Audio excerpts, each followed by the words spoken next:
This is the news on top of the hour. Live from our studio in Georgetown. Kaieteur Radio, 99.1 FM. Good morning and welcome to this morning's newscast on Kaieteur Radio. Kevin Smith here, and these are the top stories we are tracking.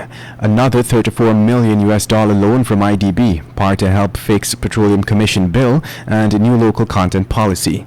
Emergency medicine specialist promotes ivermectin in personal COVID-19 prevention plan, and government to beg for more money to fight COVID-19. Meanwhile, Omai strikes gold, but nation still clueless about contract terms. Stay tuned to stay informed.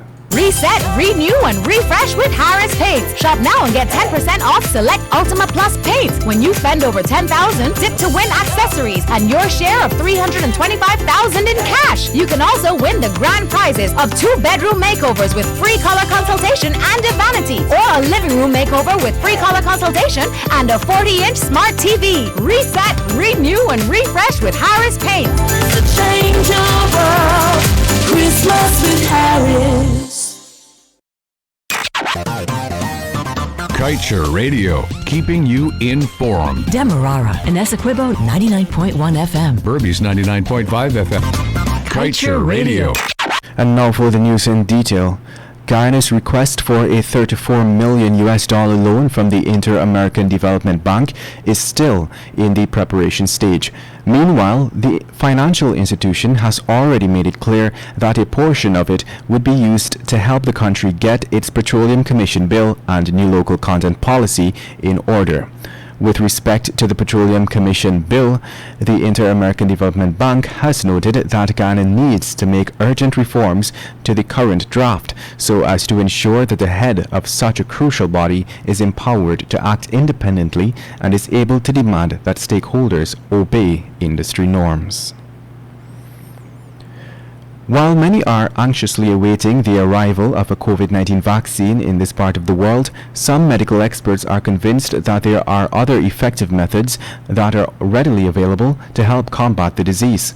Embracing this notion is local emergency medicine specialist, Dr. Zulfikar Box. Dr. Box shared his personal plan to ward off the disease pending the arrival of the vaccine.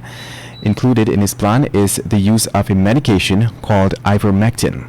Around 4 decades, ivermectin is a medication used to treat many types of parasite infestations. It is being touted as one of the drugs that can help to fight the dreaded COVID-19 disease. Fully supporting its efficacy, the doctor noted that ivermectin is not patented. It is cheap and therefore is not as profitable as many other medications that are recently invented and still have a patent. In other news, in terms of international financial assistance that is needed to address the unprecedented financial demands of fighting COVID-19, the government of Ghana is seeking support from multilateral institutions for a total amount of $74 million. This includes a $20 million budget support from the Organization of the Petroleum Exporting Countries, Fund for International Development, along with several loans from the Inter-American Development Bank. Thus far, the IDB has provided Ghana with more than $54 million in loans to fight the COVID-19 pandemic, with the most recent approval being for $34 million. And moving on, Omai Gold Mines Limited yesterday announced a massive discovery of high-grade gold in its abandoned Wenot pit at Kaieteur Region 7, with the promised findings originating from an unassessed core from a 2012 drilling program that had been preserved by GGMC. While this may seem like promising news, Guyanese have no clue what benefits they will reap from this massive find, as the contract signed between Omai and the government remains shrouded in secrecy, although it should have been made public as part of Guyana's requirements as an EITI member. And moving on, President Irfan Ali told senior police officers that enhanced professionalism within the force will result in notable improvements in the way they are viewed by the citizens of Guyana. The president announced that his government will work on a special housing program to enhance the lives of all police. He noted that capacity building in the force is integral to ensuring that members are equipped to benefit from all of the opportunities to come. He reminded them that they, along with all men and women in uniform, will also benefit from 2 weeks of tax-free bonus before the end of the year.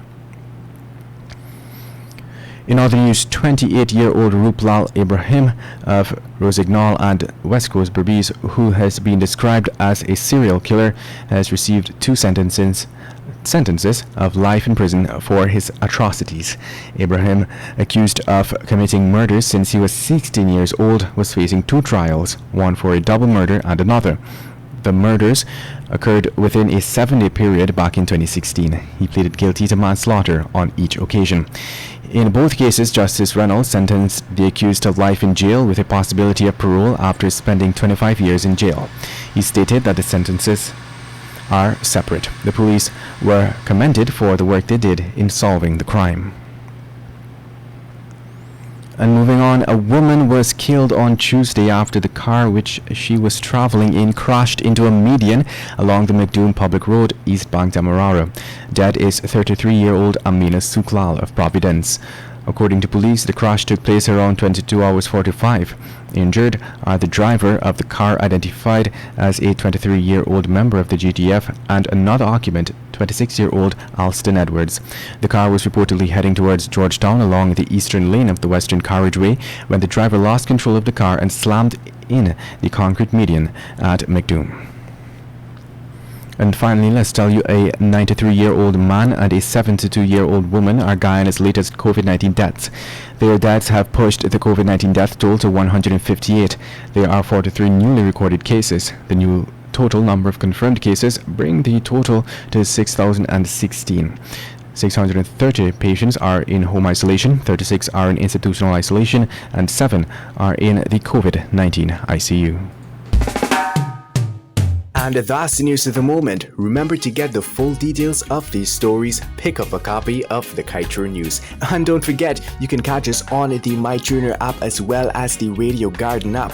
You can also keep up to date by liking our Facebook page at Kaieteur Radio and subscribing to our YouTube channel, Kaieteur Radio Livestream. Oh, also catch our stream at www.kaieteurnewsonline.com/radio.